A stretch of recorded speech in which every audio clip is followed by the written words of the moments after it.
Welcome back to my channel.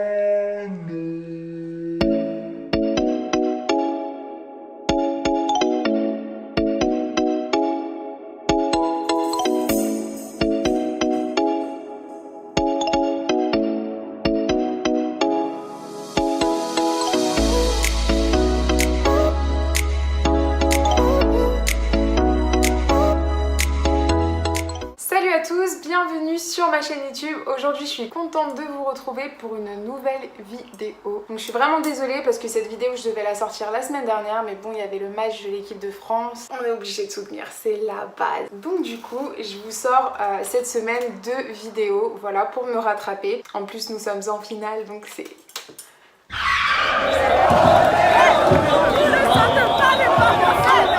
J'ai eu raison de regarder le match. Et aujourd'hui, j'ai choisi de vous faire une vidéo pour vous apprendre à customiser des chemises que vous pouvez trouver en fripe. Donc pourquoi en fripe? Moi j'aime beaucoup faire les fripes parce que d'une, c'est écologique, parce que vous reportez des vêtements qui ont été jetés en fait ou été donnés. Il y en a beaucoup qui sont encore en très bonne qualité, certains qui n'ont jamais été portés, pourtant qui ont été jetés. Donc c'est vraiment une bonne alternative je trouve pour pouvoir trouver des vêtements qui sont assez tendance, parfois vieillots certes, mais vous pouvez les customiser pour en faire des belles pièces, des pièces tendance. Alors aujourd'hui donc j'ai choisi de faire une customisation de chemise que j'ai trouvée en fripe. Donc j'ai été dans 2 différentes fripes avec un ami, d'ailleurs je vous mettrai une petite vidéo de notre virée en fripe. C'est une chemise quoi? Le Ralph avant. C'est pas Ralph Lauren, c'est Ralph avant. Il dit même les cheval il date. Le cheval il est fatigué. Pour ceux qui sont réticents de porter des vêtements qui proviennent de fripes parce que ça a déjà été porté par les autres, je peux comprendre. Donc vous avez l'alternative de choisir une chemise, au pire vous la volez à votre gars ou à votre père. Il vous faut en tout cas une chemise qui soit assez ample. Donc la première fripe c'était Fripe Star qui se trouve dans le quartier du Marais à Paris. Et du coup l'autre fripe c'était il me semble Kilo Shop, oui, qui faisait des promotions. En plus du fait que les fripes ne coûtent pas cher, il y avait aussi des promotions. Donc j'ai trouvé une chemise à 5 € et une chemise à 2 €. Dans ce tuto, je vous montrerai d'abord la première chemise que j'en ai fait et peut-être dans une prochaine vidéo, je vous montrerai comment customiser d'une autre manière encore une chemise. Donc voilà, j'espère que ce petit programme vous plaira. Si c'est le cas, comme d'habitude, n'hésitez pas à liker, à partager et aussi à me suivre sur mon compte Instagram Ocean11Style. N'hésitez pas aussi à me dire en commentaire si vous aimez ce type de vidéo. Donc voilà, ça me fera plaisir d'avoir certains retours. Je vous fais des gros bisous et je vous dis à tout à l'heure.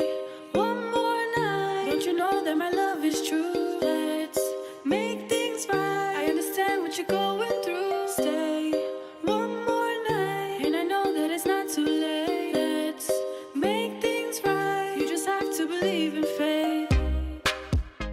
Donc c'est parti, vous mettez votre chemise à plat et vous allez venir retourner la manche sur l'envers parce qu'on va venir couper en fait sur l'envers. C'est la première technique. Après vous pouvez directement aussi couper sur l'endroit. Si vous n'êtes pas sûr de vous, je vous conseille de le faire sur l'envers, comme ça vous suivez bien la couture à l'intérieur, ça sera plus simple pour vous. Voilà, donc comme ceci. Et ensuite je vous montre comment couper directement sur l'endroit. Moi personnellement je préfère le couper sur l'endroit, je trouve que ça va beaucoup plus vite, mais bon, si vous êtes plus à l'aise sur l'envers, faites-le sur l'envers. Donc voilà ce que ça nous donne une fois que la manche elle est coupée. Donc on va faire la même chose sur l'autre manche. Donc voilà, là je vais le couper comme ceci sur l'endroit. Donc vous suivez juste la couture. Voilà, c'est super simple. Donc voilà ce que ça donne quand vous avez découpé les 2 manches. D'ailleurs vous pouvez les garder parce que dans un prochain tuto je vais les utiliser pour customiser notre chemise. Maintenant on va venir faire une finition d'intérieur à l'aide d'un biais. Donc pour ceux qui ne savent pas ce que c'est un biais, donc en fait c'est une bande de tissu qui est coupée dans l'oblique du tissu, d'où le nom biais. Donc en fait cette bande elle a été pliée donc au milieu et en fait à l'intérieur on a encore plié une petite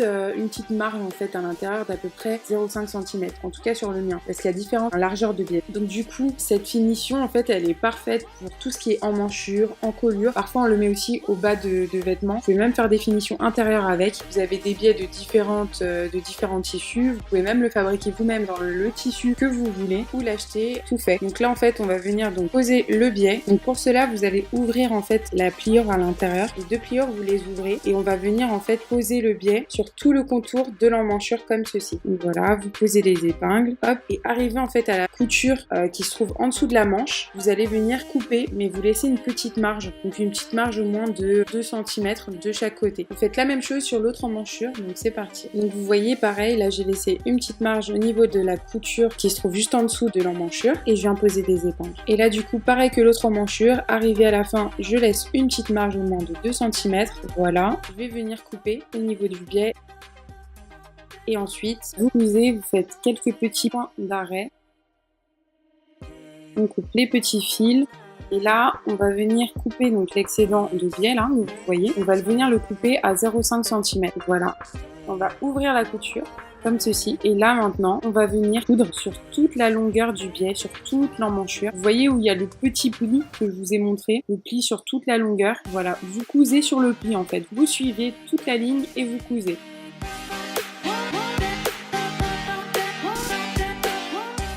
Alors une fois que vous arrivez à la fin, où les deux biais se rencontrent, là, juste en dessous de l'emmanchure, on enlève les petites épingles, voilà, on va venir couper les petits fils.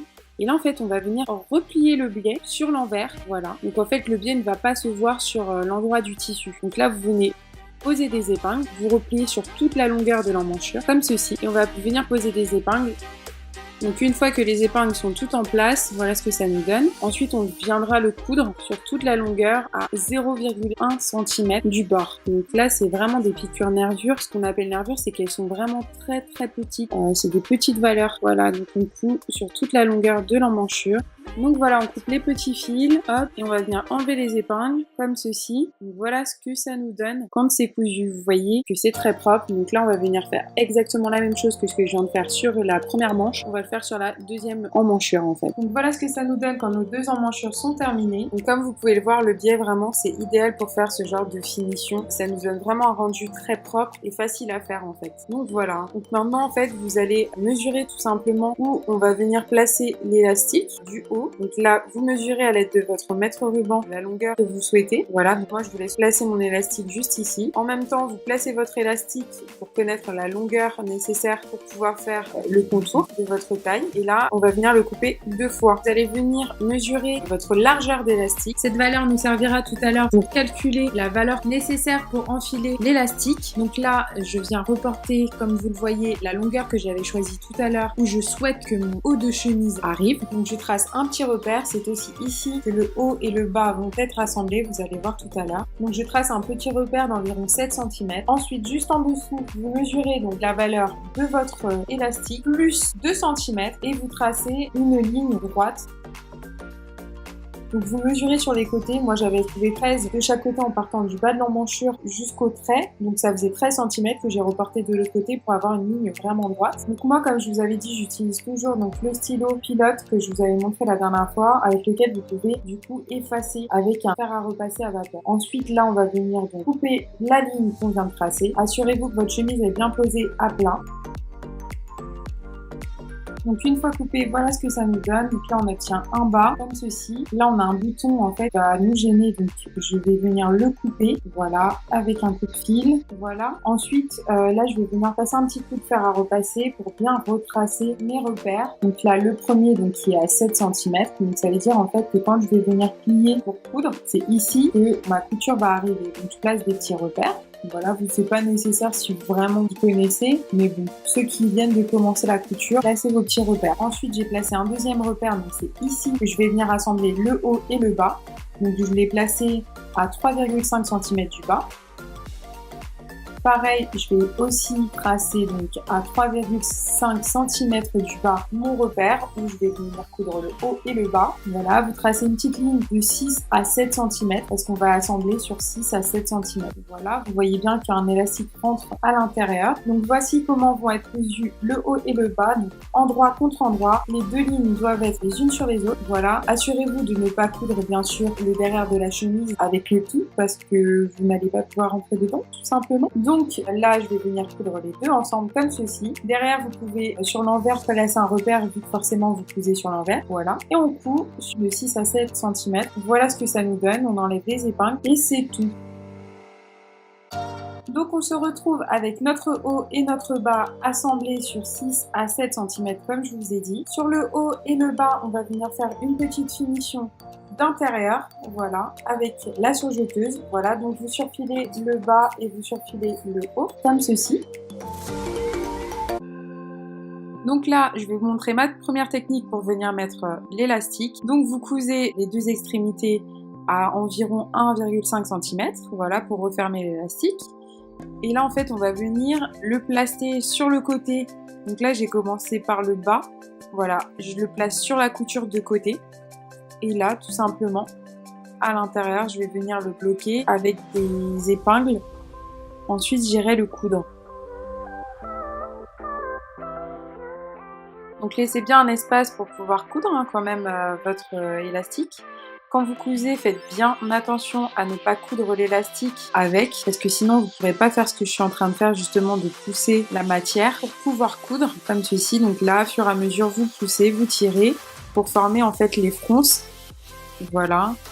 Donc là, on tire pour pouvoir coudre comme ceci.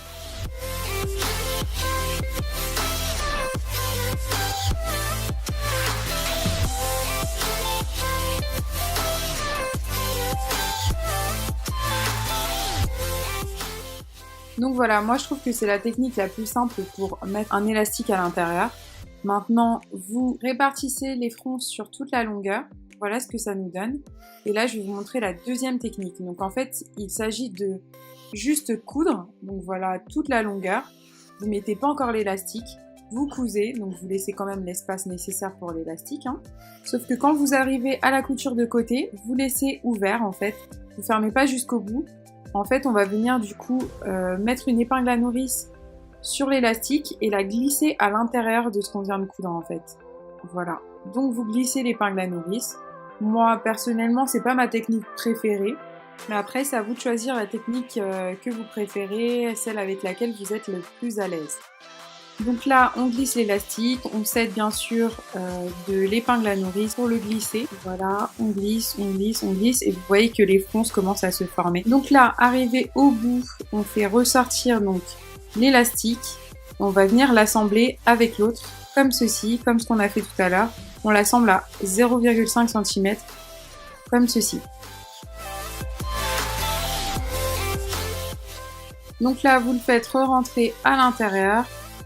Vous répartissez les fronces comme ceci et ensuite on viendra coudre l'espace qu'on n'a pas cousu tout à l'heure, justement qui nous a permis de faire rentrer l'élastique à l'intérieur. Juste ici, vous venez le coudre, voilà, toute la longueur, comme ceci. Et voilà, notre chemise est terminée. On va juste venir avec un fer à repasser, on va venir effacer tous les traits de stylo. Donc vous voyez, c'est magique, ça part à la vapeur.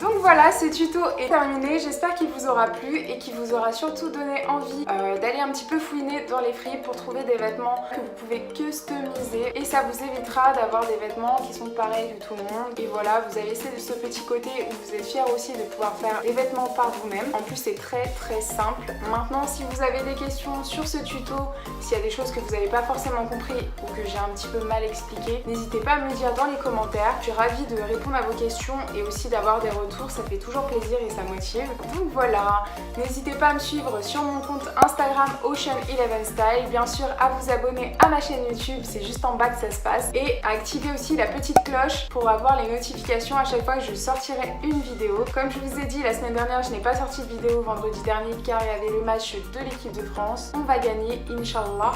Du coup, j'en sors 2 cette semaine et il y en aura une samedi du coup. Et je vous dis pas encore ce que c'est, vous verrez samedi. Donc voilà, je vous fais des gros bisous et je vous dis à très vite pour un prochain tuto.